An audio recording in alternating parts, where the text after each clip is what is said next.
চলুন আজ Russia, America এবং ইরানের কি কি গুরুত্বপূর্ণ ঘটনা ঘটলো তার আপডেট দেখে নিই। প্রথমেই আমরা দেখব আজ সৈয়দ আব্বাস আরাগচি ইরানের বিদেশ মন্ত্রী সাক্ষাৎ করলেন রাশিয়ার প্রেসিডেন্ট ভ্লাদিমির পুতিনের সঙ্গে।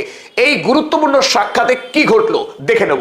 2 নম্বরে আমরা দেখব আমেরিকা যুক্তরাষ্ট্রের রাষ্ট্রপতি ডোনাল্ড ট্রাম্প গত রাতে 1 ঘন্টার একটি দীর্ঘ সাক্ষাৎকার দিয়েছেন টম অ্যালেন তাকে গুলি করে হত্যা করবার চেষ্টা করবার পরেই। আর সেই সাক্ষাৎকারে উঠে এসেছে টম অ্যালেনের চিঠি। কি কারণে টম অ্যালেন ডোনাল্ড ট্রাম্পকে খুন করতে চেয়েছিলেন সেই কথা টম অ্যালেন নিজেই লিখেছেন চিঠিতে। দেখব সেই খবর। 3 নম্বর গুরুত্বপূর্ণ খবর, এই প্রথম চীন আমেরিকা এতদিন পর্যন্ত গবেষণা ক্ষেত্রে সবচেয়ে বেশি পরিমাণ টাকা বিনিয়োগ করে আসছিল, এবার চীন সেই রেকর্ড ভেঙে দিল। 4 নম্বর গুরুত্বপূর্ণ আপডেট আমরা দেখে নেব ইরান যুদ্ধ নিয়ে। ইরান আমেরিকাকে অতীতের সব রেকর্ড ভেঙে দিয়ে তার কাছে থাকা মানধাতার আমলের যুদ্ধ বিমান দিয়ে কিভাবে মার্কিন সেনা ছাউনিতে আক্রমণ করেছিল তার রেকর্ড। সকলকে স্বাগত জানাচ্ছি, আপনাদের বন্ধু আমি অধ্যাপক আব্দুল হালিম। চলুন শুরু করা যাক। প্রথম গুরুত্বপূর্ণ আপডেট, রাশিয়ার প্রেসিডেন্ট ভ্লাদিমির পুতিনের সঙ্গে আজ ব্যক্তিগত বৈঠক সেরে নিলেন ইরানের বিদেশ মন্ত্রী সৈয়দ আব্বাস আরাগচি। তারা দুজন যখন মিট করেন আপনারা দেখতে পাচ্ছেন কিভাবে ভ্লাদিমির পুতিন উষ্ণ অভ্যর্থনা জানাচ্ছেন ইরানের বিদেশ মন্ত্রীকে। আর এখান থেকে বোঝা যাচ্ছে দুটি দেশের মধ্যে বন্ধুত্ব এবং বোঝাপড়া কত গভীর। যাক আমরা কথায় আসি। আজ সৈয়দ আব্বাস আরাগচি ভ্লাদিমির পুতিনের হাতে তুলে দিয়েছেন ইরানের 3 পর্যায়ের যে শান্তি প্রস্তাব। আমেরিকার সঙ্গে ইরান কিভাবে শান্তি চুক্তি করতে চাইছেন, ইরানের অবস্থান কি, সেই বিষয়ে সবিস্তার কথা হয়েছে ভ্লাদিমির পুতিনের সঙ্গে। আর ভ্লাদিমির পুতিন আব্বাস আরাগচিকে আশ্বস্ত করেছে এই বলে ইরানকে সব রকম সাহায্য করতে প্রস্তুত, সমগ্র মধ্যপ্রাচ্যের স্বার্থে কাজ করবে রাশিয়া, একথা জানিয়েছেন। এবং আমেরিকা এবং ইরান তারা যে শান্তি চুক্তি সম্পাদন করবে আগামীতে, সেই শান্তি চুক্তির গ্যারান্টার হিসেবে রাশিয়ার দায়িত্ব নিতে চেয়েছে।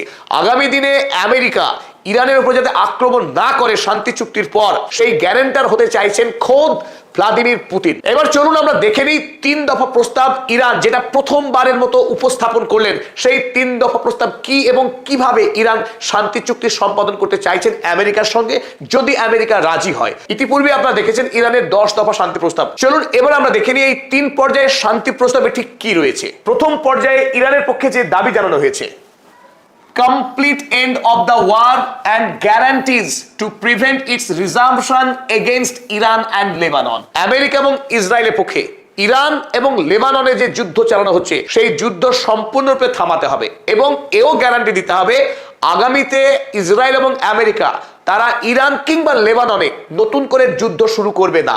যদি এই প্রথম পর্যায়ের দাবি আমেরিকা সম্পূর্ণরূপে পালন করতে সক্ষম হয়, তাহলে আলোচনা দ্বিতীয় পর্যায়ে উন্নীত হবে। দ্বিতীয় পর্যায়ে দাবি করা হয়েছে, the second stage would see the parties discuss the management and administration of the critical marine choke point strait of Hormuz.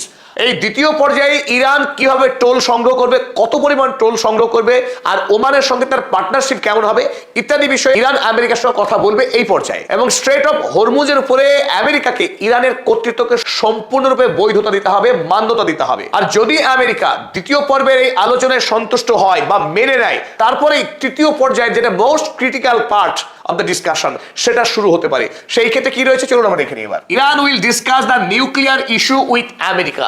তৃতীয় পর্যায়ে এসে এতদিন পর্যন্ত আমেরিকা যে দাবি জানিয়ে এসেছিল ইরানকে দীর্ঘ সময়ের জন্য পারমাণবিক অস্ত্র বানানোর কোনো অনুমতি দেওয়া হবে না, তো সেই বিষয়ে ইরানও কথা বলতে প্রস্তুত আমেরিকার সঙ্গে।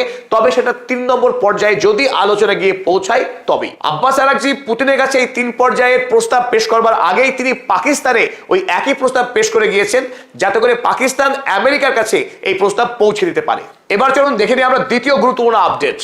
গতকাল সারাদিন বিশ্বব্যাপী যে খবরের চর্চা হয়েছে, ডোনাল্ড ট্রাম্পকে একজন আততায়ী খুন করবার চেষ্টা করে ব্যর্থ হয়েছিলেন, আর সেই আততায়ী এখন আমেরিকার পুলিশ হেফাজতে রয়েছেন। তবে তার কাছ থেকে একটা গুরুত্বপূর্ণ চিঠি পাওয়া গেছে, যে চিঠিতে এই টম অ্যালেন 31 বছর বয়সী একজন অত্যন্ত মেধাবী ইঞ্জিনিয়ার, যিনি একটা সময় নাসাতেও ফেলো হিসেবে কাজ করেছেন, তিনি এই চিঠিতে স্পষ্ট করে জানিয়েছেন কোন পেডোফাইল, কোন রেপিস্টকে আমেরিকার গুরুত্বপূর্ণ আসনে তিনি দেখতে চান না। পেডোফাইল অর্থাৎ কিশোরী মেয়েদের উপরে যৌন নিপীড়নকারী ব্যক্তি, ধর্ষণকারী ব্যক্তিদেরকে তিনি আমেরিকার সর্বোচ্চ আসনে দেখতে চান না। তাই তিনি বন্দুক হাতে তুলে নিয়েছেন বিজ্ঞান ছেড়ে। আর এই প্রশ্নগুলি খোদ করা হয়েছিল ডোনাল্ড ট্রাম্পকে গতকাল সিবিএস সংবাদ সংস্থার 60 মিনিটের একটি সাক্ষাৎকার অনুষ্ঠানে। সরাসরি সঞ্চালিকা জিজ্ঞাসা করেছিলেন ডোনাল্ড ট্রাম্পকে, তিনি কি নিজেকে পেডোফাইল মনে করেন, তিনি কি নিজেকে রেপিস্ট মনে করেন, তিনি কি নিজেকে রাজা মনে করেন? একটার পর একটা বাউন্সার ধেয়ে আসে ডোনাল্ড ট্রাম্পের দিকে। স্পষ্টতই গভীর অস্বস্তিতে পড়ে যান ডোনাল্ড ট্রাম্প এবং তিনি বলতে বাধ্য হন, I am not a paedophile, অর্থাৎ আমি কোনো কিশোরী মেয়ের যৌন সর্বনাশ করিনি। You read that crap from some sick person. Donald Trump Tom অ্যালেনকে, যিনি বন্দুক হাতে খুন করতে গিয়েছিলেন, তাকে অসুস্থ ব্যক্তি বলে অভিযোগ করেন। তিনি এও বলেন যে I am not rapist, I did not rape anybody, যে আমি ধর্ষণকারী নই। আমেরিকার রাষ্ট্রপতিকে বলতে হচ্ছে সাংবাদিক সম্মেলনে যে তিনি ধোয়া তুলসী পাতা, তিনি ধর্ষণকারী নন। আর সেই মুহূর্তেই সঞ্চালিকা অভিযোগ করেন যে তার সঙ্গে এপস্টিনের একাধিক ফটো রয়েছে, এপস্টিন ফাইলের অসংখ্য জায়গায় তার নাম উল্লেখ আছে। তাতেও তিনি স্পষ্টতই বিব্রত হন এবং সেই সাক্ষাৎকারকে তড়িঘড়ি সমাপ্ত করতে বলেন। আর এতেই আজ সারাদিন এক্স হ্যান্ডেলে 6 লাফ হয়ে যায় সেই সাক্ষাৎকারের মুহূর্তগুলো।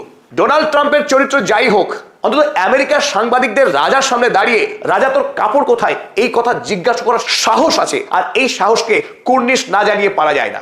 চলুন এবার আমরা চীনে ফিরে আসি। বিশ্বকে চমকে দেওয়ার মতো অসংখ্য সম্ভার রয়েছে চীনের কাছে। গতকাল চীন একটি পরিসংখ্যান প্রকাশ করেছে, যে পরিসংখ্যানে স্পষ্ট দেখা গেল China has officially surpassed the United States in overall research and development spending. চীন এখন ধারাবাহিকভাবে বিভিন্ন ক্ষেত্রে আমেরিকাকে হারিয়ে দিয়ে সামনে এগিয়ে চলেছে। এবার বিজ্ঞান এবং গবেষণার ক্ষেত্রে যে বিনিয়োগ, সেই বিনিয়োগেও প্রথমবারের মতো আমেরিকাকে হারিয়ে দিল চীন, investing about 1.03 trillion in technological advancement.